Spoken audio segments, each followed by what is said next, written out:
Hello, everyone, and welcome to the Ag Innovation News Podcast, presented by the Agricultural Utilization Research Institute of Minnesota. I'm Dan Scogan, your host for the Ag Innovation News Podcast. Guests on this podcast shed light on innovations in value-added agriculture, highlight important voices and work that's being done throughout the Minnesota ag sector, and educate the public about resources and organizations that support Minnesota agriculture. This is always one of my more fun interviews because today we're going to do the annual year in review from AURI. We'll be joined by Shannon Schlecht, the executive director of AURI, and the chairman of the board, Federico Tripodi. And I want to welcome both of you to the program today. And Federico, maybe we'll start with you. It's always fun to look back at a year that's just complete and realize how AURI's team working on its mission accomplishes some pretty exciting and impactful things. And I'm guessing this last year was no exception.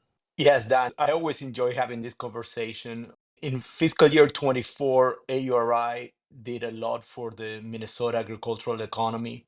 The team worked in more than 200 projects spanning the areas of bioindustrial products, food, biofuels, bioenergy, and many other areas. I am extremely proud of the impact that AURI and its organization has had on the economy in the last 5 years for our state. Just some stats that I always like to share, and we do a great job at trying to refresh these every year. We have helped empower 187 million in new annual sales for our state, 85 million in capital invested in our state, and 717 jobs created or retained. And even more encouraging for me are the estimates for future impacts that we can have in Minnesota. And that includes, among other things, another close to 800 jobs created and retained, and over $250 million. I think the number is 266 as of this year in new capital investments that are forecasted. So a lot of work going on, a very motivated team, and a board that is very supportive of the role AURI has for our economy and our ecosystem. And I'm going to circle back to those numbers a little bit, talk a little bit about return on investment. But Shannon, as Federico shares those numbers for 2024, you as the kind of the captain of the ship have to be pretty pleased with the work that your team has done this year.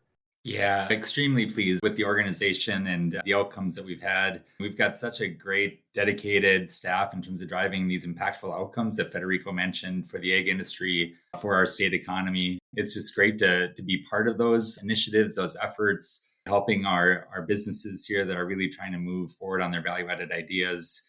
I think several milestones, right, that we achieved over the year that we're proud of. And, not just from the staff side, but we've got a really engaged board as well in terms of providing input, strategic foresight, and direction in terms of where we're headed as an organization. So, when I look at it across the board from our organizational side of things, of moving client projects and initiatives forward and putting on events, charting our strategic pathway, it's just been a really, really exciting year, Dan.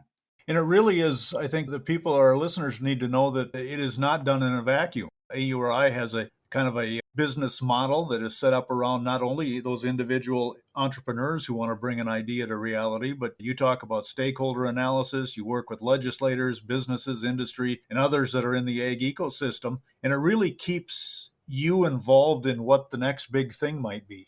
For sure. I think AURI is so uniquely positioned in terms of its place in the agricultural industry and the touch that we have across so many different segments of the value chain. I think of our work with farmers, and we have farmers on our board of directors representing producer perspectives, to a lot of work with the research community and the innovators, the entrepreneurs, in terms of looking at their ideas and seeing how we can help move them forward. Small businesses, the cooperatives that exist across the state. And then right all the way up to the corporate CEOs, to our participation in Embold and having those discussions. So, I think on a daily basis, I talk to so many different entities across the value chain and just gaining perspective in terms of what are their pain points, what do they see as opportunities, and how does that help us make decisions to engage and look at how we can move some of these ideas forward. So I think that's a really exciting space for us. And I think a really unique perspective that we bring to advancing the agricultural industry opportunities and really trying to position Minnesota for a lot of more impact as we continue to go forward. And I might just add one more point, Dan, that comes to mind is I think of our events that we do as an organization. This last year, we did 10 events, right, with over 1,000 participants. I think we had over roughly 1,000 views of those events, like post when they occurred. And just the range and diversity of people that show up to those events too, just I think is a really good just example of the reach that we have as an organization. I've been in some of these events that AURI convenes, and sometimes the numbers of participants don't do them justice. The uniqueness of the power of AURI for our state is that we have events that are very specific to certain sectors of our economy. And we have the right people in the room that come from all over the country and sometimes even from overseas to have and engage in those conversations to move different sectors forward. So sometimes an event may only have 50 to 100 people, but it's 50 to 100 people that otherwise would not get together to discuss topics that directly impact our state. And they would definitely not do it in Minnesota if they did and bring all that know-how and talent and potential investment to our state. So I think AURI has a huge role in bringing people together and convening them to really move things forward.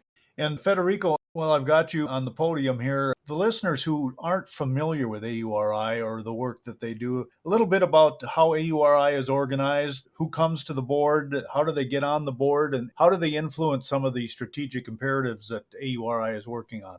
AURI has a volunteer board that serves the organization, and AURI has Shannon and dedicated staff that work full time to advance the mission and the vision of our organization. From a board perspective, we have board members that represent the legislator. We have board members that represent different grower organizations, including Farm Bureau and Minnesota Farmers Union, Minnesota Beef Council, and the Research and Promotion Councils for both soybean and wheat, as well as industry representatives and at-large members, of which I am one of them. Our structure is we meet many times a year in different parts of Minnesota. We meet with staff. We have two big roles to help the organization. One is to help set the strategy, and we do that by bringing our knowledge of different parts of the sectors that represent our economy and different constituents, and the diversity of thought that that brings, thinking about where are the areas that we can have the biggest impact long term for our state. We do that in a very collaborative manner with Shannon and his staff and leadership team. We have a planning sessions that are deep dives every 3 years and annual planning sessions. We look at both short-term and long-term horizons. And then the other role we have, it's really around making sure we're good stewards of the money that the state gives us and that companies invest in advancing initiatives and projects with us. So we have the typical control and compliance roles that well-managed boards have. I love the engagement of our directors and the openness that our organization has at all levels and the level of passion for our mission. The projects that we actually work on and the priorities and all the stuff that Shannon is talking about actually gets set by the organization within the framework of strategy that has been developed with the board. So the staff is highly empowered to make sure they have the ability to do the right things for our growers, our small and mid-sized companies, and the state overall. So it's an extremely collaborative effort, and the results are really show that.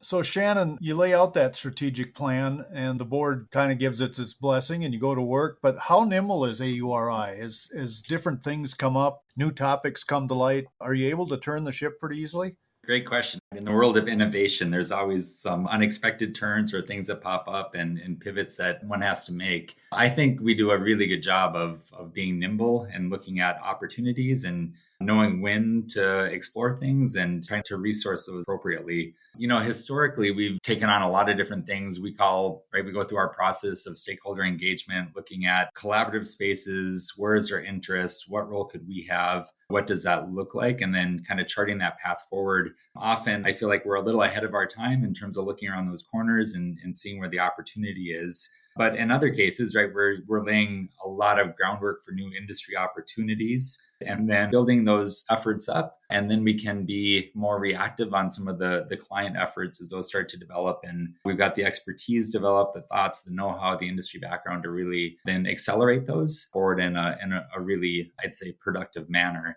What I think is also really neat about the organization in terms of we set our priority areas that we're working through in terms of where do we think the most impact can be. But where AURI really excels in my mind is connecting the dots. So we may have the areas that we really want to move forward, but that doesn't mean that we're not aware and have knowledge about other areas and other opportunities, and having the right networks when we can assist to help people, help businesses with those right resources that they need, in our opinion, to keep moving those ideas forward. Shannon, Federico opened with some numbers, I guess, overall successes, the $187 million in new annual sales, the $85 million in capital that's invested, the jobs created and retained at about 717.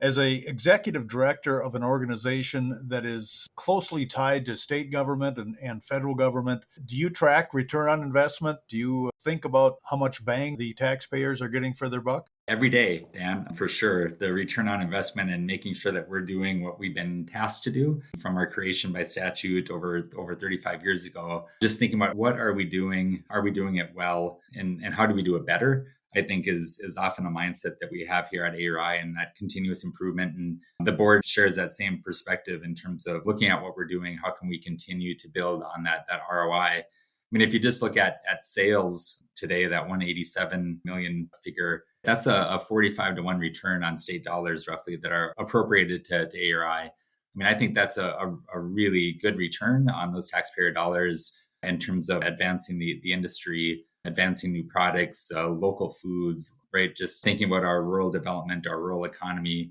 But we also work a lot with the metro area as well in terms of innovative businesses and food businesses that are really trying to move things forward. So what I think is also really great about that ROI, Dan, is that you have a great return just from a new annual sales, but then you've got the capital invested, the jobs, but we're also helping the entire state when you think about our reach and the companies we're working with. And sometimes we're connecting rural companies to urban to metro-based companies, right? Just through our knowledge and networks, right? We can connect Minnesota businesses where we see synergies and form some great new and long-lasting business-to-business partnerships. I want to get into some of these specifics for the past year and some of the highlights that you want to share with our listeners, but I want to remind our listeners that you're listening to the Ag Innovation News Podcast presented by the Agricultural Utilization Research Institute of Minnesota, and today we're discussing the year in review from AURI. We're being joined by Shannon Schlecht, who is the Executive Director of AURI, and the Chairman of the Board, Federico Tripodi.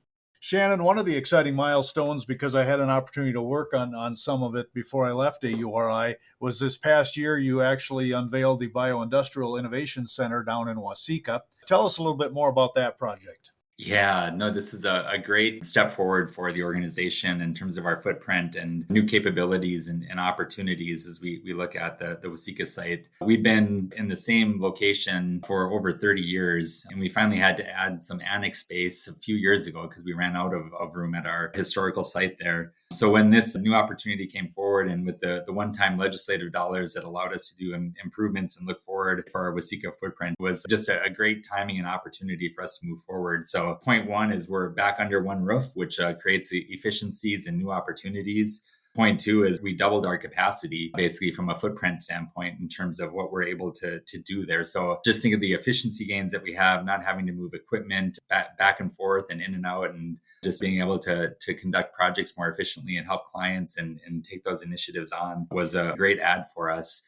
We increased also our food ingredient footprint. So we have a food grade laboratory there that we were able to increase in size and look at new food ingredients in terms of things we can do from oil pressing and milling and grinding for different food ingredients.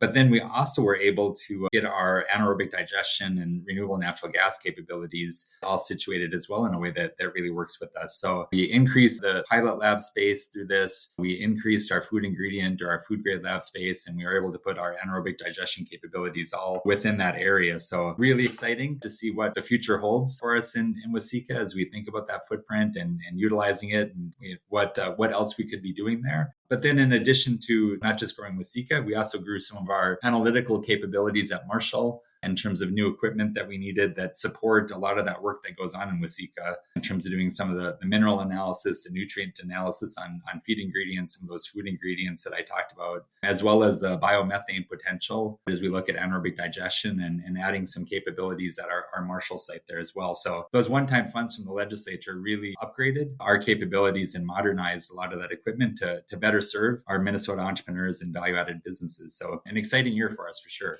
I know some of the barriers were antiquated equipment and just the need to really upgrade some things. Were there some specifics that you can point to that were added in Waseca or Marshall? I can mention just one is we added a mass spec machine, which is a step up from our HPLC or liquid chromatography that we had been using, which is really going to allow us to do a lot more detailed quantification of different compounds, different minerals that we hadn't been able to do previously. And some of the equipment where this machine will replace some of our older equipment, we were starting to have trouble even getting parts because they were so old and off a catalog. So I think with combining some of that and some of these new equipment pieces that we were able to purchase, sets us up for the next 5 to 10 years of just being much more robust in terms of the capabilities and the services that we'll be able to provide.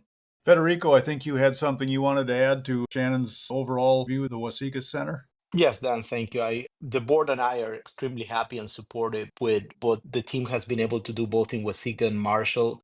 We think that buildings and equipment don't necessarily create value. The capabilities that AURI is building is what's unique and the value creator. And in Waseca, with the bioindustrial center plus the capabilities in Marshall, AURI now has the ability to support and accelerate the pace of bioindustrial innovation in our state. And we're looking forward to use that to help catalyze investment in those areas for our state, because we believe that some of these, whether they're emerging technologies or established technologies that can reutilize some of our feedstocks and waste streams, have the opportunity to bring investment, job creation, and eventually additional sources of sales and revenue to our state. Well, looking at the website from previous podcasts, one of the highlights for AURI was the completion of their 3-year USDA AMS partnership. Shannon, what was that all about? This was our first cooperative agreement that we had with the Agricultural Marketing Service at USDA, and it was really around empowering the local and regional meat processing industry here within the 5 states or the adjacent states to Minnesota. So it was a chance for us to pull together industry partners and other leaders from government and stakeholder organizations to think about how can we work synergistically and collaboratively to look at opportunities for our local and regional meat processing. I think this upper Midwest region has a high number of these types of businesses, and we were really thinking forward, what were some of the pain points, doing some needs assessments on that, and then developing some resources and tools and further initiatives that we think could be helpful going forward to make this sector more resilient as we think about the future. So I think one that just comes to mind to me is something as simple as doing a cold storage assessment. We know that cold storage is important for meat processing, and where does that exist within rural regions, right? What are some of the challenges there as companies might look to expand and I don't have the capabilities to add on site, right? Where could they look at some short-term needs where they were trying to move that forward or trying to move those business opportunities along? Co-product valorization. We've done co-products for years as an organization in terms of thinking about what are those byproduct streams that we could valorize in a different way. And I think that was a really helpful study that we did in terms of looking at everything from composting to ingredient use to anaerobic digestion, even of different waste streams that come off of meat processing, where you don't have the volumes, right, to make a full business, but what are some value added opportunities that you could look at there. And then the one that I'm really excited about is our benchmarking framework that we helped create during that study. And other industries do this in terms of putting in their data to look at how they're performing against their peers. And that doesn't exist for local and regional meat processors. And for a pretty small input, you can get some really valuable information to seeing how are you performing against your peers? What areas should I be looking at to improve my bottom line and thinking about my business differently and more strategically as you evaluate your performance against others? So that's one area that we're really trying to figure out how to move forward and support, and seeing if we can move that along and get several Minnesota entities started and put Minnesota in a leadership role there.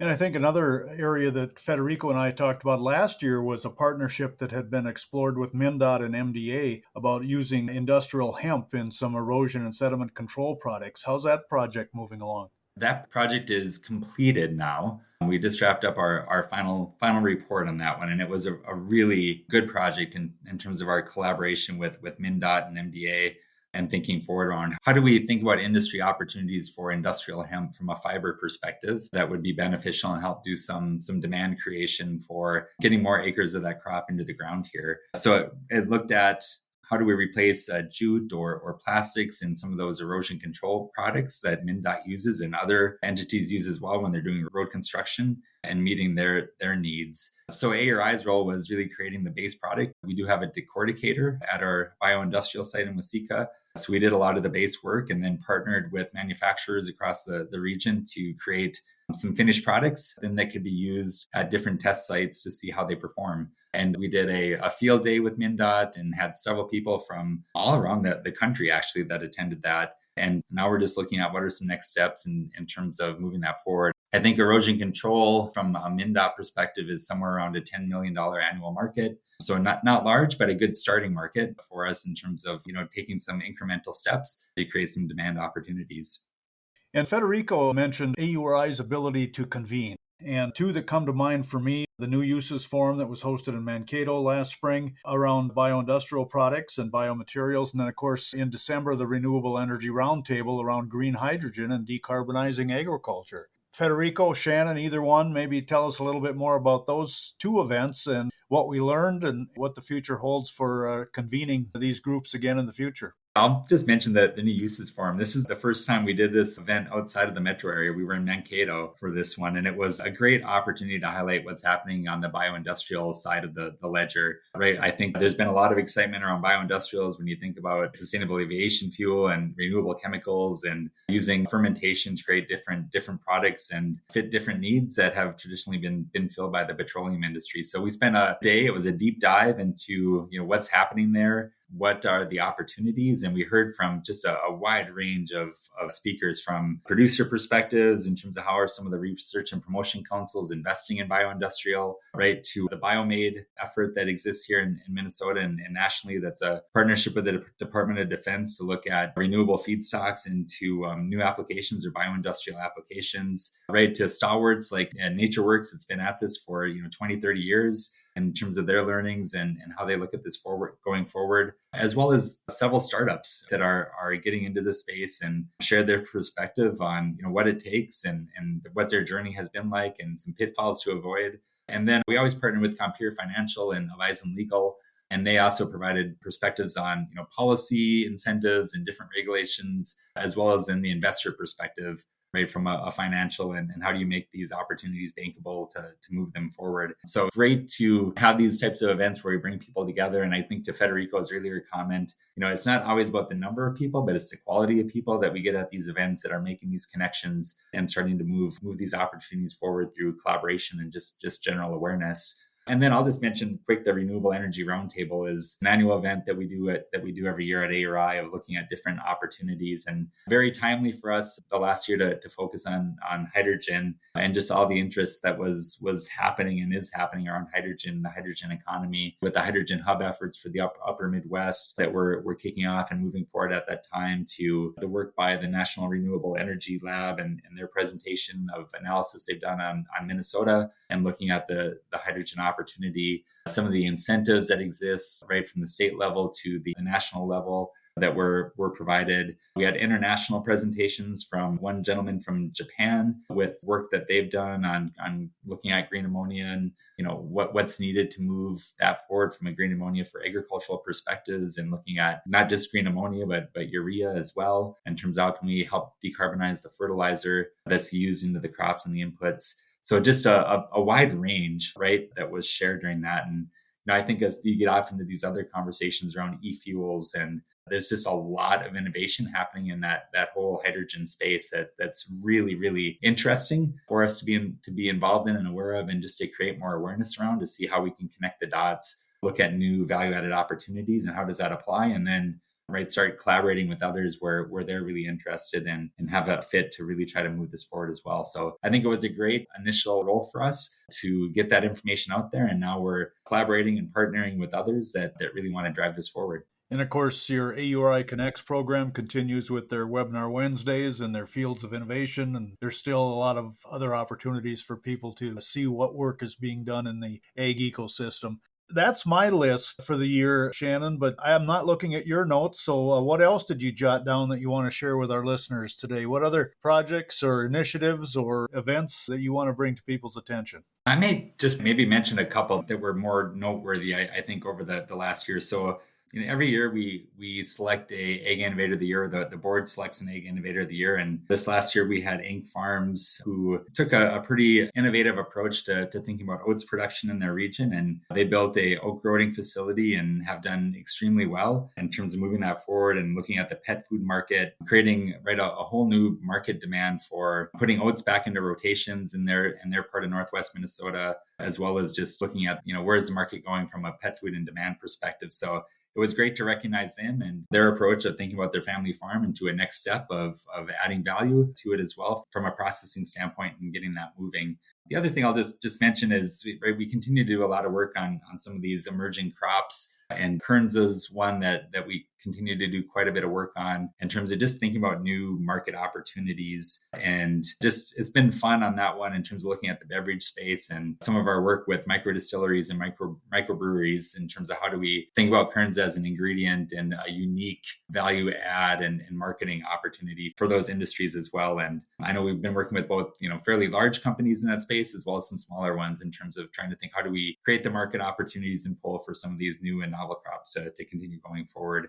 And then finally, I'll just mention that we've had a great ongoing relationship with Minnesota Soybean and have several value-added projects that we work on each year with them. And the ones last year continue to be unique in terms of just thinking forward. One was on soybean meal-based fertilizers and just thinking about higher value opportunities for fertilizer, looking at like golf courses, lawns, right? Different areas where we think there might be a space for those types of products, to roof rejuvenants, where building upon our asphalt preservation work that we've done previously, how do we think about asphalt shingles as well and extending their life? And how does soybean oil play a role into different bio-based product opportunities? So there's always something interesting that's on our plates that we're exploring and looking at and just seeing how do we continue to create that market pull and market awareness to see how we can create new value-added impacts for our state commodities. So I'll stop there and let Federico add the last word. Federico, anything to add to the list of accomplishments? There's so much going on at AURI in any given day that we could keep going for hours, but we won't. The importance is the breadth of things that we've heard in the last half an hour really reflects the ways that AURI helps and can help our state, from the events to the initiatives to the customer projects, many of which are confidential and are extremely impactful for the companies and entrepreneurs that we help, but we cannot talk about them in this podcast. So I look forward to another great year ahead of us. And I know that ag is difficult, the economy is difficult, and sometimes making the changes to navigate all those things are important. And one of the things that I'm thankful for is the nimbleness and the flexibility that AURI has to adapt and to be agile when needed. So it's been a great year. Congratulations, Shannon and the staff, for the impact you have for our state. Federico Tripodi, the chairman of the board, and Shannon Schlecht, the executive director of AURI, our guests today, and I want to thank both of them for their time. We are out of time today, but I want to thank you for joining us and for listening to the Ag Innovation News Podcast, presented by the Agricultural Utilization Research Institute of Minnesota. I want to thank my podcast crew, Lisa Martinez, AURI Communications Manager, and the editor for this production. If you want to learn more about what we've been discussing today and other work that AURI is involved with, you can visit auri.org.